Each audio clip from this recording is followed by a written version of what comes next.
If faith alone saves, then why does the Bible compare faith without works to a dead corpse? Protestants argue that real faith automatically produces good works. But do bodies automatically produce souls all by themselves? Or do bodies rely on their souls in order to be alive at all? There is a specific verse in James that has been drastically lacking attention, one single line that Protestants ignore. If you master this analogy given by James, it is an unshakable apologetic against salvation by faith alone. We will be focusing on this particular verse today, all on this episode of Crux Sacra Apologetics.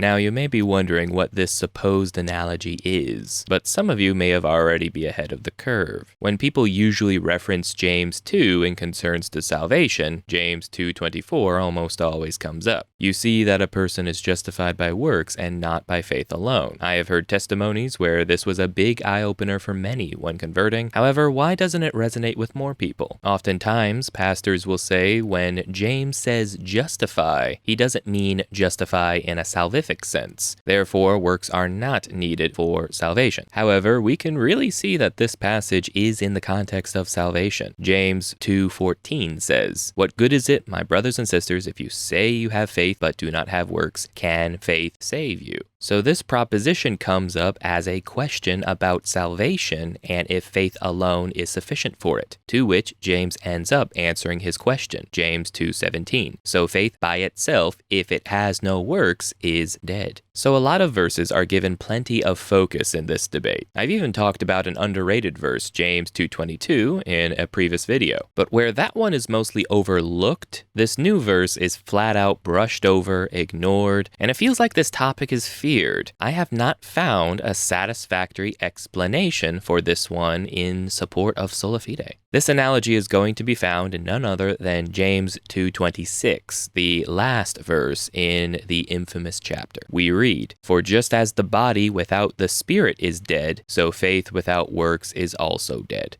Now, why is this verse significant? If Holy Scripture puts forth an analogy, you would expect it to be an accurate one that precisely describes the theology of something else. But whenever I see Protestants remotely acknowledge this verse, I don't see it properly expounded in a way that even makes sense. I think this is why we don't hear about this verse so much, because it is a stumbling block for Protestants. And it's not even one of the primary verses Catholics highlight in James 2. Some of the other verses tend to get more attention. Today we're going to change those things.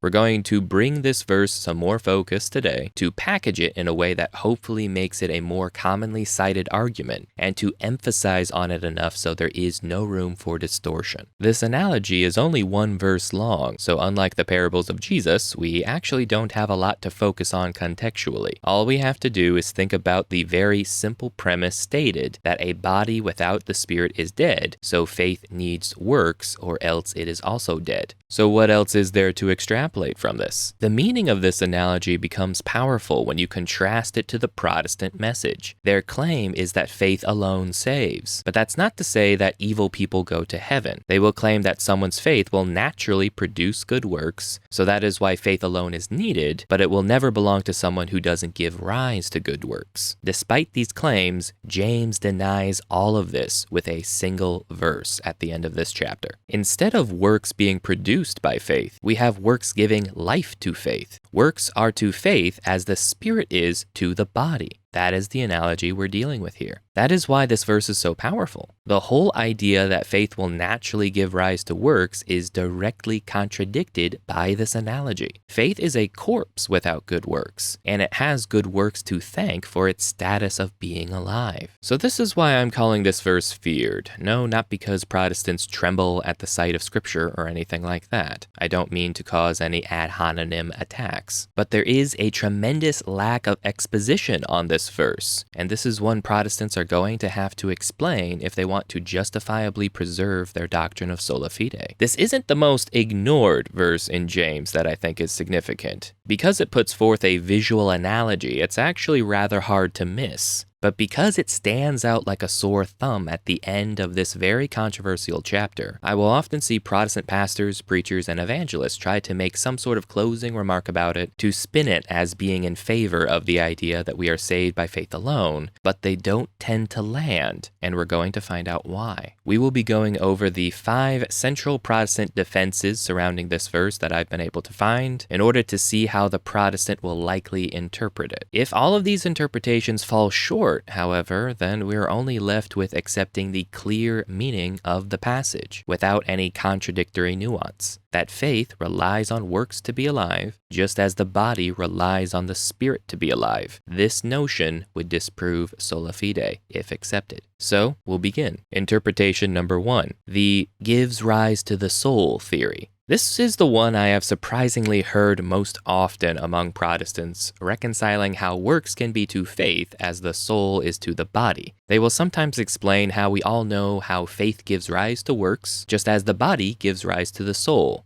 But that's not how that works. Bodies don't create souls.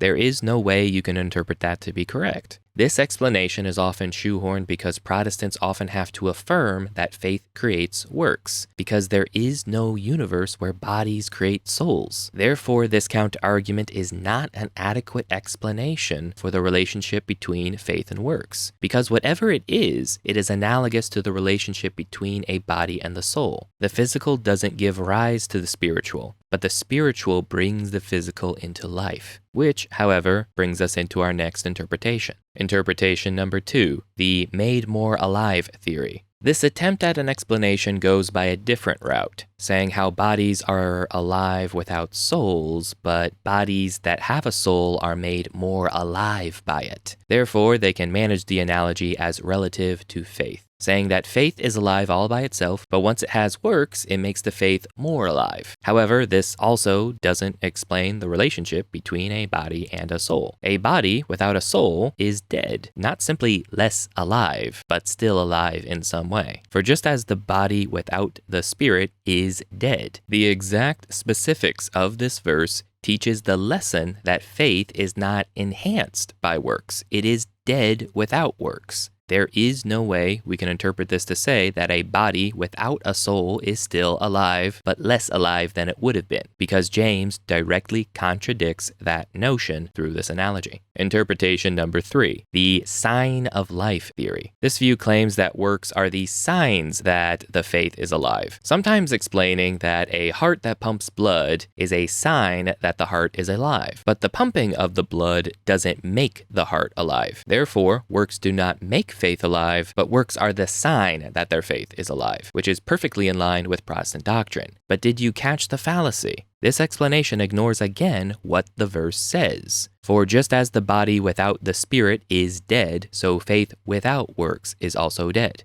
The soul leaving the body is not a sign of death that doesn't cause the death. In fact, a body not having a soul can't be a sign of its death, since souls are invisible. What makes a body without a soul relevant is how a body with a soul is alive, and a body without a soul is dead, showing how the soul is an actual factor in the life or death of the body. You could even say that the life of the body depends on having a soul. As we realized earlier, it can't even be that the body depends on the very soul that it generated, since bodies do not generate souls. In the same way, faith does not depend on the very works it generates for its own life, since faith does not automatically generate works all on its own. Just like bodies can't, it is the same with faith. So goes the analogy. Interpretation number 4, the marionette theory. Now this one was impressive for the complex web that it sets up. Now despite what many Protestants may say, just because something is complex doesn't automatically mean that it's something false. There are a lot of complex truths in the world that are completely valid. So just the fact that this particular interpretation is a bit convoluted doesn't automatically disqualify it. So it gets a place on this list. This theory entails that once we have faith, God provides the works in our life. Therefore, our faith would have died if it didn't have works, but we didn't attribute the works we do to ourselves or our faith, but to God. Therefore, if we didn't have works, our faith would be dead. But thankfully, whenever someone has saving faith, God gives that person good works, so their faith does not die. I call this the marionette theory because it completely takes away all agency from the person with faith. Catholics completely agree that God gets credit for our works by providing us the grace needed to perform them. But that is very different from an irresistible grace that forces us to have good works outside of our own control. Click the link as to why this violates the commands of God and also our free will. If we were to go back to James, it would be very odd for him to urge everyone to have good works, only for this one analogy at the end to teach that we actually don't need to worry about having good works, since God will make us automatically have good works if we just have faith. Why emphasize so heavily that faith without good works is dead if we never have to worry about our faith being without good works? Rather than inserting a theology that James doesn't even remotely mention, nor does any other passage of Scripture mention,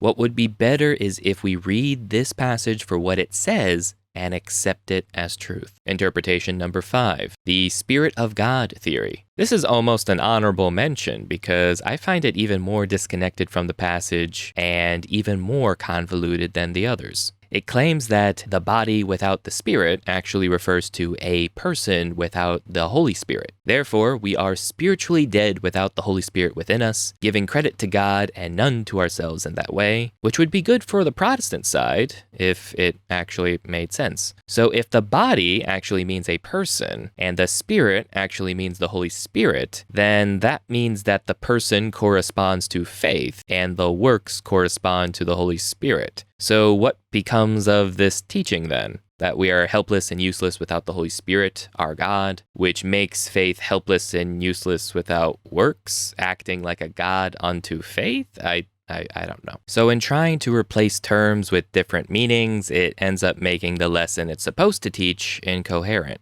In changing the terms, it changes what faith and works supposedly correspond to, which could lead to heresy both sides would condemn. Now, something that was mentioned was how we could package this truth in a way that can make it a more commonly cited argument. Even if you now know this knowledge, we need to be able to evangelize this truth and also be able to use it effectively in our apologetics. The common argument of Catholics is that faith without works is dead, but Protestants agree. Why is that? Because the Bible says, so faith by itself, if it has no works, is dead. What matters is how Protestants will understand this differently from how Catholics will understand it. Catholics realize that if we do not have works, our faith will die. So faith without works is dead. Protestants will say that if you don't have a faith that will naturally produce works all on its own, then you have a dead faith. Hence, faith without works is dead. How can we solve this difference in understanding? We go down to James 2:26 as our solution. For just as the body without the Spirit is dead, so faith without works is also dead. This will be more effective for Catholics than only citing James 2:17, because the misunderstanding applied to verse 17 cannot also be applied to verse 26. Bodies don't give rise to souls. They don't even make alive bodies more alive. A soul isn't the sign of a living body. We are not marionettes controlled by God, and this isn't talking about the Holy Spirit. Here's how we can utilize this verse. Don't simply bring up how faith without works is dead. Bring up how faith is the body and works are the soul. This is stronger language in describing their relationship,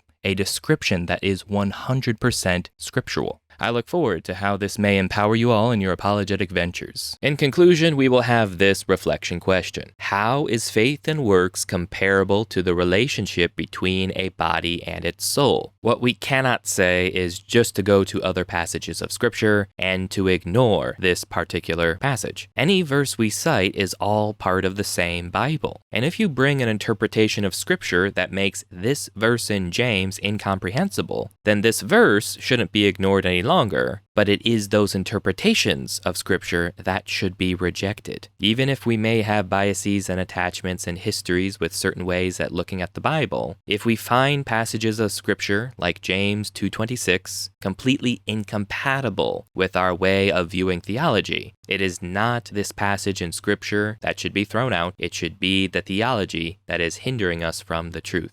If you want more Catholic apologetics, be sure to like and subscribe and stay tuned for future videos. But until next time, thank you all for watching.